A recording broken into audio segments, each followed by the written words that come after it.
Assalamu alaikum everyone, welcome back to my another brand new video. So in this video I am going to tell you something. So most of the people know about the recent activities of Bangladesh.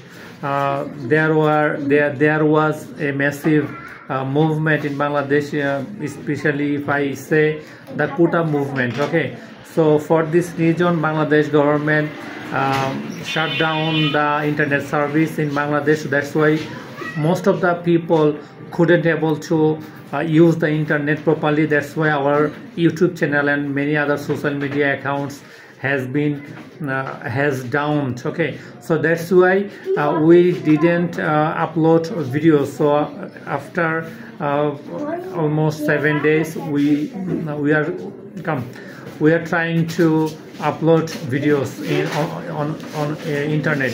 So that's why I just come in front of the camera to make a video about my coaching center. As you know, behind me, Swapna Chua Coaching Center, I have created this some months ago. So right now, basically we are providing the service which is very valuable for our country's men or people. So there are many services. If I can say you especially, there is a service which is teaching English. So I am teaching speaking English. So if you have any person you want to teach him or her speaking English, you can just believe me or my coaching center. After that you will return enough, I think. So that's enough. No more today. Allah Hafiz.